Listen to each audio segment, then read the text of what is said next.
Hello, this is a Stories from the Camp. Thank you for visiting us. It would be great if you subscribed and gave us a like, and also write a comment. Enjoy listening. A year in the life of an ordinary North Korean citizen. Life for the average North Korean is defined by a rigid routine, harsh seasonal challenges, and constant political oversight.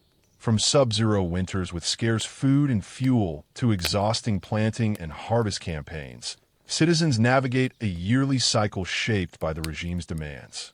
Daily life is steeped in ideological rituals, from dawn broadcasts of revolutionary songs to evening self-criticism meetings, all under the watchful eyes of state surveillance. In the following chronologically structured account, we detail a typical year's experience, incorporating defector testimonies and reports to illustrate how North Koreans cope with shortages, restrictions, and propaganda. Winter, cold, hunger, and New Year duties. Bitter cold and heating struggles. The winter months, December, February, are punishing. Temperatures in Pyongyang can plummet to minus 16 degrees Celsius, with even colder extremes in the mountains. Modern heating is rare. Most urban apartments and rural homes lack central heat. To survive, families insulate drafty windows with plastic sheets and bundle up indoors in multiple layers of clothing. Electricity is unreliable. Outside elite districts, some Pyongyang apartments receive power for only 1 to 2 hours a day at mealtimes. Many rely on makeshift heating, burning coal or wood in simple stoves despite the risks. Tragically, carbon monoxide poisoning from indoor coal fires is a common cause of winter deaths.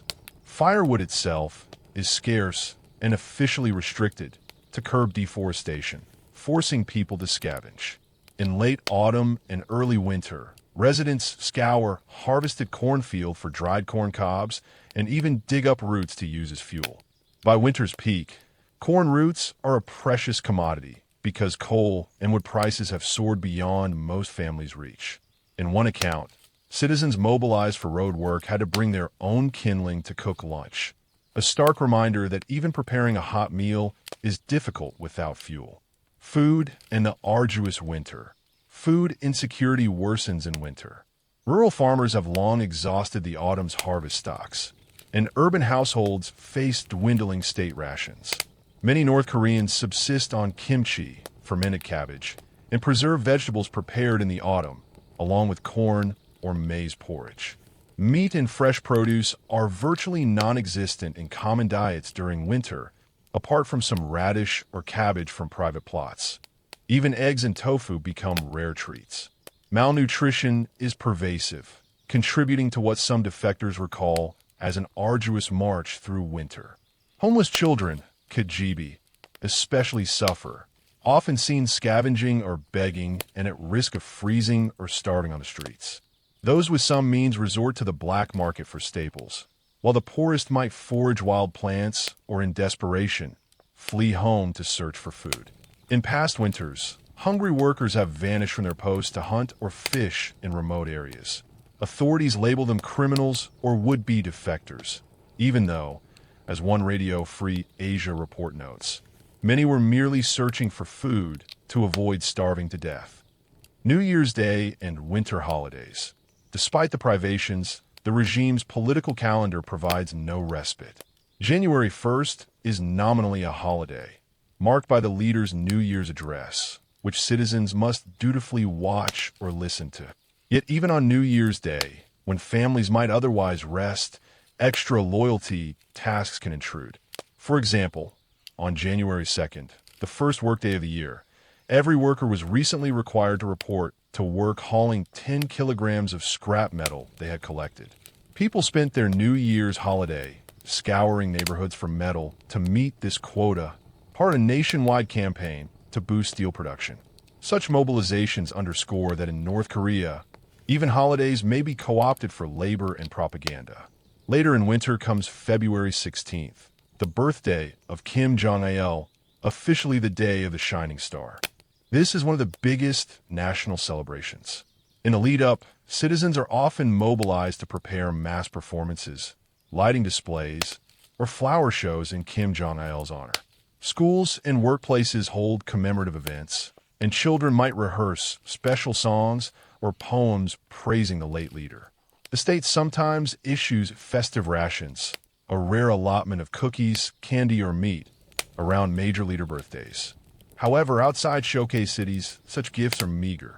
For most people, the holiday means attending obligatory gatherings, laying flowers beneath giant leader statues, bowing deeply in unison, as seen every year in city plazas, and watching fireworks or state concerts on television.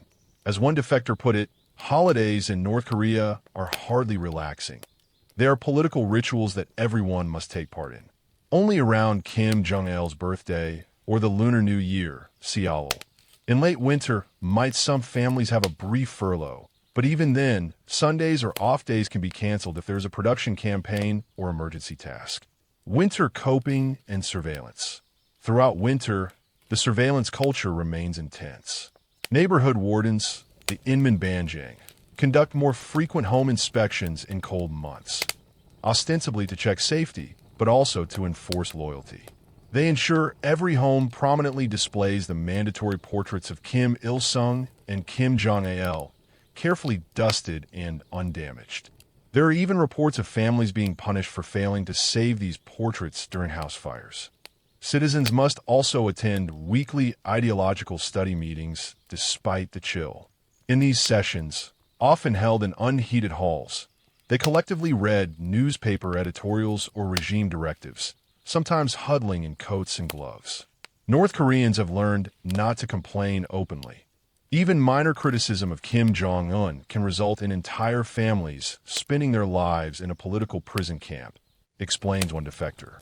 Thus, an ordinary person's winter is defined by endurance, enduring cold and hunger in private, and showing enthusiastic loyalty in public, all under the watch of the state.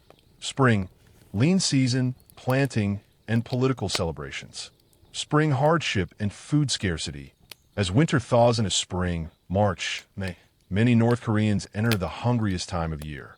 By March, the previous harvest supplies are largely depleted, but the next crops won't be ready until summer's early vegetables or the autumn rice harvest. This annual gap, traditionally known as the barley hump, forces further rationing of already meager diets. In this lean season, some families subsist on wild greens, tree bark or ground corn husks mixed into porridge, recalling conditions from the 1990s famine. Markets, jangmadang, become lifelines if one has anything to trade, but prices for staples often spike in spring. A recent survey of 6,300 defectors found over 72% received no state food rations at all, relying instead on informal markets to survive. Thus, each spring, ordinary people tighten their belts and hope to make it to the early summer with whatever sustenance they can find. The new school year and youth initiatives. Spring also brings new beginnings. The school year typically starts in early April, often delayed until after Kim Il-sung's birthday celebrations on April 15th. After an extended winter break, students return to classrooms that, while still chilly, buzz with patriotic exhortations.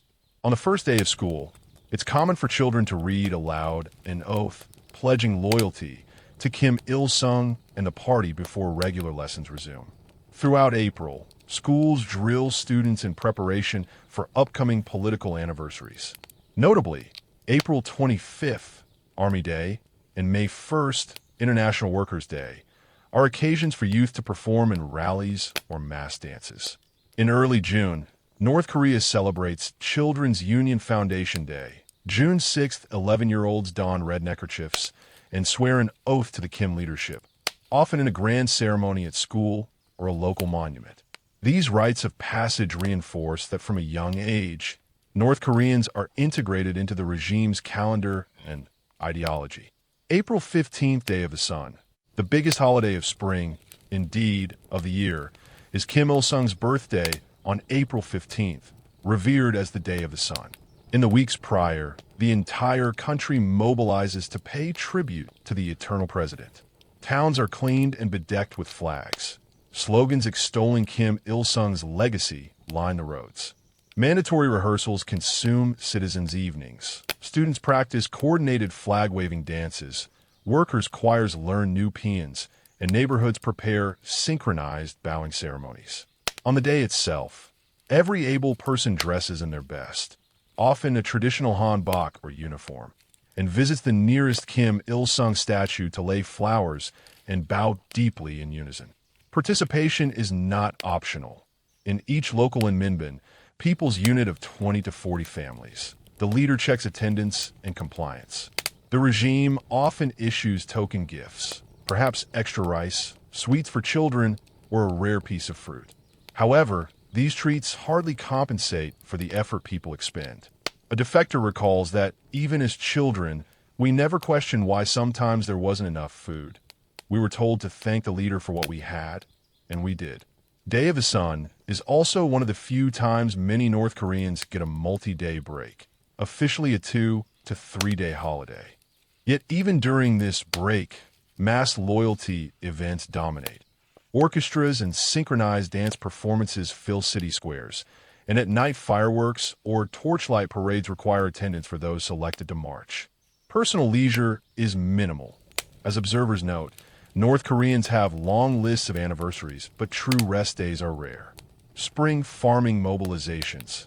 After the mid-April festivities, North Korea launches full-scale agricultural campaigns. Spring is the planting season, a time when all hands are needed in the fields. Factories, offices, and universities across the country suspend normal operations and send workers and students to the countryside for agricultural mobilization. One notable example was a month-long rice planting battle in May, when university classes were halted and students bused to farms to transplant rice seedlings and pull weeds. The students asked, "If these battles keep coming, when are we supposed to study?" One inside source recounted, noting that some universities spent more time farming than teaching. Similar mobilizations affect almost everyone. Urban office workers might be assigned to assist cooperative farms on weekends, and even school children are sent to gather fertilizer, often human manure, or pick weeds in school-organized outings. Wealthier citizens sometimes bribe officials to avoid the hardest labor. Professors were known to excuse students from field work in exchange for $100 bribes. Those who cannot pay must toil and still pay regular school fees, leading to bitter resentments. By late spring, North Koreans are exhausted from these collective efforts. But the pressure is unrelenting. The success of the year's harvest, and by extension, the regime's image, is deemed a serious political issue, as Kim Jong-un himself admitted. Thus, from sowing to harvest, people are continually reminded that meeting agricultural quotas is a patriotic duty. Surveillance and self-criticism. The political regimen also intensifies in spring.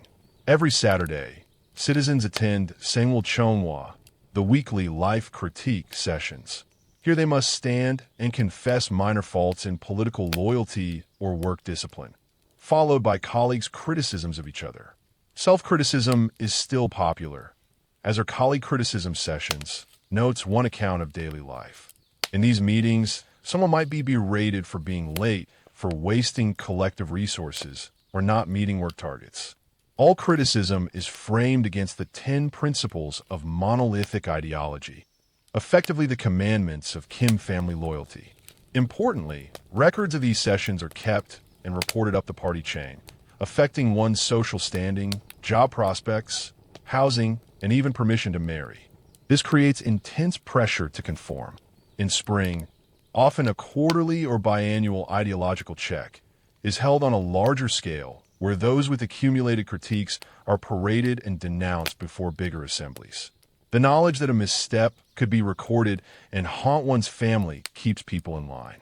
Defectors describe this atmosphere as an Orwellian control where everyone denies each other's rights, neighbors policing neighbors to survive. Consequently, even as warmer weather lifts some spirits, North Koreans remain guarded. A former resident summarized, "We had so many political activities, we had no personal life. After work at 5, we had to study until 8 or 9. Only 2 nights a week were free of political education." Spring is no exception. Whether planting rice or reciting party slogans, the average citizen's time is never really their own. Summer, work campaigns, holidays, and daily survival. Work battles and labor expectations. Summer, June, August, in North Korea is characterized by intense labor mobilization. By early summer, the regime often declares special productivity campaigns. For instance, in some years, a 150-day battle or 200-day battle is announced to spur extra output in factories and farms. During these periods, the official 8-hour workday is a fiction. Many laborers work 10 to 12 hours a day, 6 or 7 days a week, with only brief pauses. A defector who worked in a textile mill described 2-hour sleep campaigns during a 70-day battle. We were ordered to go home and sleep only 2 hours, then get back to work. Some factories ran 16 to 22-hour shifts to meet impossible quotas. Those who failed to hit targets saw their already token salaries docked as punishment. In reality, most North Koreans earn only a few thousand won, mere pennies. In official pay, so many say we didn't receive salary anyhow and must moonlight for survival. Still, the fear of punishment drives participation. Refusing overtime or skipping work is unthinkable without risking accusations of disloyalty. Dismissal from a job for insubordination can land one in a labor camp for a year, a fate that also taints one's family. Record. Thus, an average summer sees people pushing their limits in fields, factories, and construction sites, often in sweltering heat, propelled by propaganda slogans like, "Let's work at columnist speed," and the knowledge that saying, "I'm too tired" is not an option. Everyday routines, morning to night, even outside special campaigns, summer days are tightly scheduled. 6 a.m. In many locales, loudspeakers crackle to life with a haunting melody. Pyongyang residents are famously awakened by "Where Are You, Dear General?" an eerie electronic ballad composed by Kim Jong-il, blaring citywide at dawn. This state-controlled wake-up call, described by visitors as the world's most unusual alarm clock you can't avoid, sets a tone of constant regime presence. In smaller towns, if loudspeakers are absent, the day might start with a neighborhood official knocking on doors for morning muster. Many workplaces hold a 7:30 a.m. meeting where employees do group calisthenics and read the Radong Sinmun editorial or daily party instructions. As one source notes, the reading includes receiving instructions and studying the daily editorial, followed by directives on daily tasks. Students similarly gather before class to sing patriotic songs, march in place, and salute portraits of the leader in their classroom. 8 a.m. Work and school officially begin. Through the morning, offices function with minimal technology, few computers or reliable phones, and factories often struggle with power or material shortages. Nonetheless, everyone must be present, even if there is no work. During the 1990s collapse, men continued reporting daily to idled factories, even though there was no work, as it was mandatory. 12 p.m. A lunch break offers a short respite. Many workers bring a simple lunch, corn rice, kimchi, or queue at a workplace canteen for a bowl of corn soup or porridge. Food options are limited and Spartan. There are no bustling cafes or shops, so cities remain quiet at noon. By 5 p.m., the official workday ends, but people cannot go home yet. Almost universally, workers must attend a daily community session to review the day's performance, followed by a learning session of political study. In these meetings, often lasting an hour or more, supervisors lead discussions of who met their quotas and who fell short, linking every success or failing to loyalty. Then comes reading of new party policies or ideological lessons to reinforce obedience. Self-criticism may be demanded here if someone made a mistake at work. For example, a faulty manufactured product might trigger a round of collective blame and written self-criticisms. Only after 6 or 7 p.m. are most people free to head home, often on foot or bicycle, since private cars are scarce and fuel is rationed. Public transit schedules are sparse. Sundays are even designated no transport days, forcing people to walk. Evening coping and family time. At home, evenings are short. Household trade news on the local power situation. Often one side of the street gets electricity while the other is dark. Then they switch, prompting a mad rush of children across the road to friends' lit apartments when the current alternates. Families might gather around a state TV, if there's power, to watch the 8 p.m. news extolling Kim Jong-un's latest guidance. Independent media is banned. TVs and radios are officially fixed to state channels, and surprise inspections ensure no tampering. Some, however, secretly listen to foreign radio or watch smuggled South Korean dramas on USB drives late at night, a growing trend among the younger generation despite harsh penalties if caught. By 10 p.m., nearly everyone is in bed, as curfew laws and chronic power outages make late-night activity impossible. The summer heat may be uncomfortable if you can afford electric fans, but at least it is easier to sleep than in winter. Thus, a summer day for a North Korean is filled with directed effort. Physical labor under the sun, mental submission under propaganda, and constant adaptation to shortages of everything except state scrutiny. Summer holidays and state events. Amid this grind, a few political holidays punctuate the summer, though holiday is a relative term. July 27th, Victory Day, commemorates the Korean War armistice. Citizens attend local ceremonies honoring war veterans or watch fireworks if in Pyongyang. There is often a mass dance in each city where young people in traditional dress waltz in formation under banners celebrating the victory in the Fatherland Liberation War. Such events are compulsory fun. Participants are assigned by work units or youth leagues, and those not dancing are usually required to come as spectators. In the Kim Jong-un era, Victory Day has also been used to showcase military loyalty, with increased propaganda about defending the nation. Another key date is August 15th, Liberation Day, marking Korea's liberation from Japanese rule. It's one of the rare occasions the regime allows a bit of popular enjoyment. Parks might host games and races, and families, especially in the privileged classes, may be permitted to picnic or even go to a public beach if nearby. Still, political overtones remain. Local officials organize singing contests of revolutionary songs, and attendance at monuments is expected in the morning.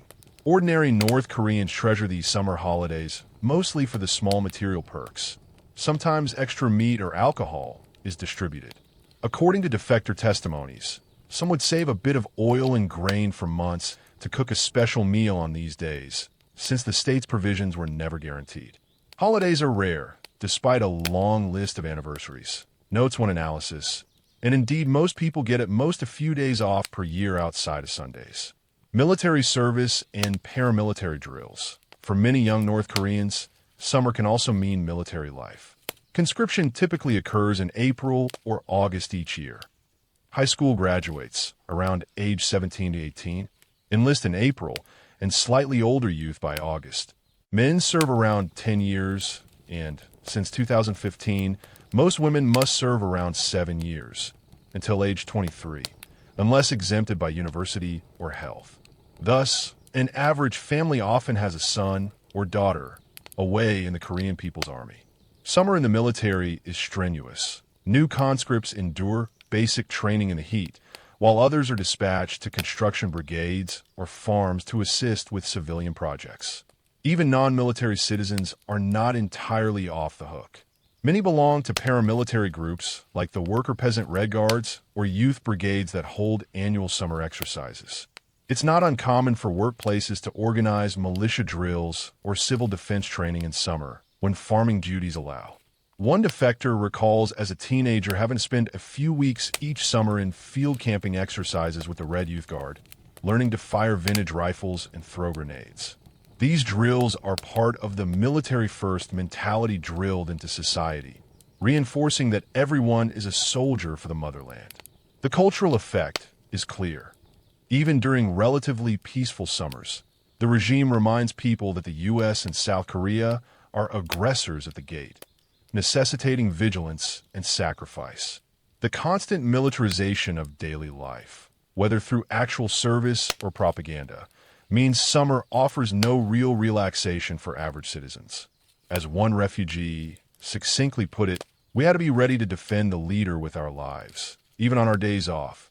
Autumn, harvest, mobilization, and personal life under the regime. Harvest time. All harvest is victory. Autumn, September, November is crucial, as the yearly harvest can mean the difference between survival and starvation. Starting early, September, the regime proclaims an autumn battle for the harvest. Schools empty again, and offices send crews to assist farms in gathering rice, corn, and potatoes before cold weather sets in. One defector described being sent from the city to the farms every fall to cut rice stalks by hand and carry sheaves, often working from dawn until after dusk. The government's priority is to secure its share for the military in cities first. Soldiers are dispatched to guard granaries and transport crops. Farmers and mobilized helpers race to meet state quotas, knowing that after the state takes its hefty portion, what remains for local consumption is scant. Despite backbreaking effort, many cooperative farmers end up with only a few months' worth of food for their families because they must turn over so much to the public distribution system. However, right after harvest, there is usually a brief period of comparative plenty. Markets fill with new grains and vegetables, sold illicitly from side gleanings or private garden plots, at lower prices, so families may actually eat relatively well for a few weeks. People take the opportunity to make kimchi for the winter, a nationwide kimjang tradition each autumn where communities collectively pickle cabbages in large clay pots. It's a vital source of vitamins during the frozen months and a rare instance of a semi-festive domestic activity. Even the regime tacitly allows this private kimchi making, as it knows without it, winter scurvy and discontent would be worse. Political events and personal life. Autumn is also loaded with major political anniversaries that intrude on personal life. September 9th is National Day, marking the founding of the DPRK. In big anniversary years, e.g. the 70th anniversary in 2018, Pyongyang holds massive military parades and gymnastics shows. But even in normal years, every province holds rallies. Citizens might have a day off work on September 9th, but in practice many spend it attending local ceremonies or watching the televised parade. October 10th is the Party Foundation Day, another important date. In recent years, this too has been celebrated with military parades or mass rallies in Pyongyang, requiring weeks of practice for participants, especially college students and elite workers chosen to march. For the average person, Party Day might mean a rare treat, perhaps distribution of some fish or new uniforms, and a mandate to attend evening torchlight processions swearing loyalty to the party. These events, while patriotic on the surface, constrain ordinary people. As one defector recounted, we would be exhausted from harvest work. Then we'd be told to go out and dance for the party celebration. How could we refuse? The Inminba neighborhood units keep strict lists to ensure people show up to such mass performances, sometimes threatening to withhold future food rations if anyone shirks. Between these red-letter days, autumn is also a time for introspection under supervision. Work units and schools hold year-end evaluation meetings in November or December to take stock of the year. These often turn into lengthy criticism sessions reviewing each person's political attitude and work output over the past months. The Guardian's account notes that in December, longer meetings are convened where everyone must report on how well they upheld the 10 principles and fulfilled the year's tasks. For many, this is a dreaded ritual. Any hint of underperformance or ideological wavering can result in public shaming. One former party member explained how infractions are escalated. If you do not do the extended tasks, you're criticized at the ideological battle of your party's cell. Reports go to the local party, then higher. Eventually, one could receive severe punishment, not excluding a public execution as a deterrent to others. While executions are extreme and reserved for serious crimes, even small failures can mean demotion or loss of privileges. This pervasive fear ensures that as the year closes, citizens double down on showing zeal, volunteering extra hours, or praising the leadership, hoping to wipe any slate of criticism clean before a new year begins. Autumn coping mechanisms. In late autumn, families brace for the upcoming winter. Those who secretly engaged in market trade try to save some earnings to buy fuel or rice before prices rise again. Defectors report that by the 2010s, marketization was essential for survival. Nearly 94% of recent escapees said they earned money through private markets, since official pay and rations were insufficient.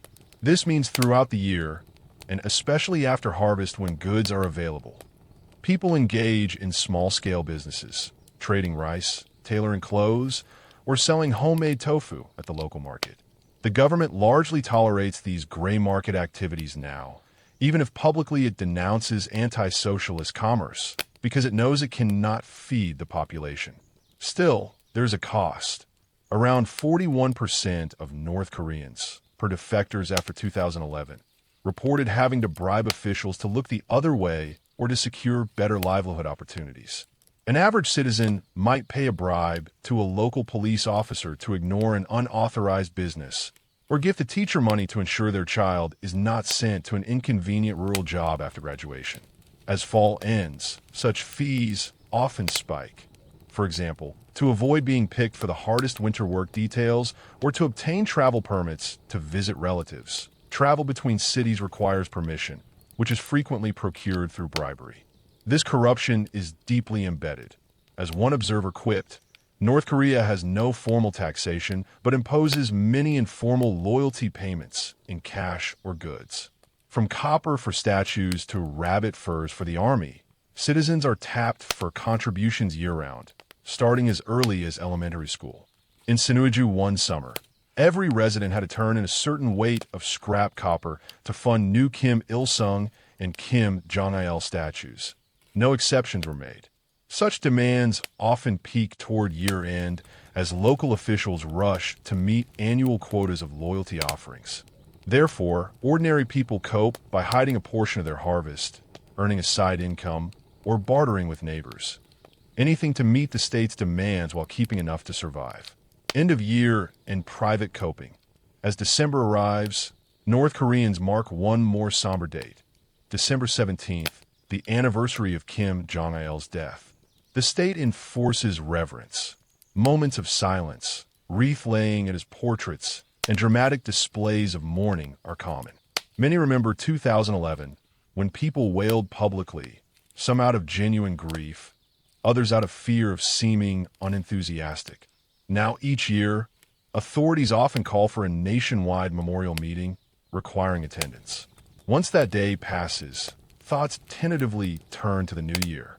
Some families clandestinely celebrate Western New Year or even Christmas, though officially banned. In small ways, perhaps lighting a candle or exchanging homemade cookies on December 31st, but this is rare and done only in trusted circles. More commonly, people look forward to Lunar New Year, Seollal, which sometimes falls in January/February, one of the few truly family-oriented holidays. Even the regime permits ancestral rites and family gatherings then, as it's a Korean tradition. For many, Seollal is when they might travel with difficulty to see relatives in the countryside, bringing a little gift of rice or clothing if they can. These personal moments of warmth and kinship are precious in a life otherwise dominated by state control. They represent how North Koreans psychologically cope, through family, humor, and quiet resilience. Defectors often recount telling jokes at home about propaganda, softly, with the TV volume turned up to mask the sound, and finding solace in small pleasures. A cigarette rolled with stolen. Newspaper or homebrewed corn liquor shared among trusted friends. Such acts are tiny rebellions that help people stay sane, coping with shortages, restrictions, and propaganda. Throughout the year, the average North Korean develops resourceful ways to endure the hardships and repression. Private markets and barter. With the state rationing system largely broken, over 72% of recent defectors never received rations. People rely on markets for food and necessities.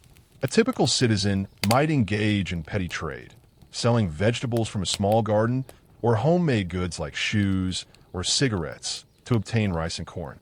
Market prices and availability fluctuate seasonally. Food is cheapest post-harvest and priciest in late winter. Many women have become informal merchants, jangmadang traders, as men still tied to state jobs often pretend to work while women became sole providers for families by trading. This change has empowered women economically, but also added to their burden as they juggle housework, child rearing, and covert business. Nonetheless, markets provide a parallel economy that most North Koreans quietly depend on, despite the regime's anti-capitalist ideology. Bribery and corruption economy. Under-the-table payments grease almost every transaction outside official channels. Need to take a train to visit someone in another province? Without a travel permit, one must bribe police at checkpoints. Want to avoid a particularly dangerous construction assignment? Perhaps bribe your foreman for a different duty. The Reuters survey showed bribery skyrocketed in the Kim Jong-un era. 54% of newer defectors admitted to paying bribes, compared to 14% in the 1990s. What this means for the average person is that corruption is a double-edged sword. It's costly. Officials or guard will extort what little money or goods you have, but it's often the only way to secure services or a bit of comfort. Some North Koreans cynically call these payoffs services fees, acknowledging an unofficial system of exchange that has become normalized. Ideological apathy and humor. Faced with relentless propaganda, from ubiquitous slogans like "we have nothing to envy in the world" to nightly news blaming foreign enemies for all woes, many North Koreans have developed a form of psychological distancing. A defector named Noel recalled that growing up, I never questioned those words. I believed everything the regime told me. But in the past decade, cracks have formed in this total belief, especially among youth exposed to foreign media. Many now privately recognize the dissonance between propaganda and reality. For instance, state media claims of bumper harvests even as people go hungry. They cope through dark humor. Families joke about the latest Kim speech or the failings of local officials, but only in trusted company. Publicly, they feign the expected enthusiasm, clapping vigorously at rallies, shedding tears on cue to avoid standing out. One defector described it as living a double life. One truth at home, another truth outside. This mental split is a survival tactic under constant surveillance. Surveillance and trust. The Inminban Neighborhood Watch system ensures neighbors spy on neighbors, making trust a precious commodity. Every resident is aware that the Inmin Banjang knows their comings and goings. Spontaneous home inspections can happen anytime to search for illegal media or South Korean products. Thus, North Koreans learn to be discreet. For example, if one listens to a South Korean song on a smuggled MP3 player, they do so with an earbud under a blanket at night. If two friends discuss anything critical of the regime, they might do so outdoors in a field or whisper by a running faucet to mask sound. Surveillance is so ingrained that even children sometimes report on their own parents. Having been indoctrinated that loyalty to the leader comes first to cope, families impart caution early. A common parental warning is don't say anything outside that you hear at home. People also develop unspoken solidarity. Defectors say that sometimes an entire Inminban will collectively hide a minor offense, like someone's relative staying without travel papers, from authorities born out of communal empathy. But this is risky. All it takes is one informant for punishments to follow. Fear is ever present, yet incredibly, daily life goes on. North Koreans fall in love, marry, and raise children under this shadow. They find meaning in small joys. An affectionate nickname shared only between lovers, or a secret picnic in the woods with family, where for a short while, they can speak freely. These human moments are how they retain sanity and dignity. Conclusion. The life of an average North Korean over the course of a year is a study in resilience amid repression. Each season brings its unique trials, whether braving the literal cold or the coldness of a totalitarian state, and the people adapt in resourceful ways. They chop firewood in mountains to survive winter, labor in unison in spring planting and fall harvest, and endure interminable meetings praising the eternal sons of the Kim family. The regime's political calendar dominates personal life. Birthdays of leaders, party congresses, and mass mobilization drives leave little room for individual pursuits. And yet, within the cracks of this regimented year, ordinary North Koreans continue to live and hope. Defector testimonies often emphasize the strength of the human spirit, how neighbors quietly help each other, how a mother skips meals to feed her child, how you'd secretly dream of a different future after catching a glimpse of foreign movies. As one defector, Se-young, lamented before fleeing, no one could say it out loud, but we all wish Kim Jong-un would spare 1% of what he spends on missiles for the people, so we can stop worrying about what to eat tomorrow.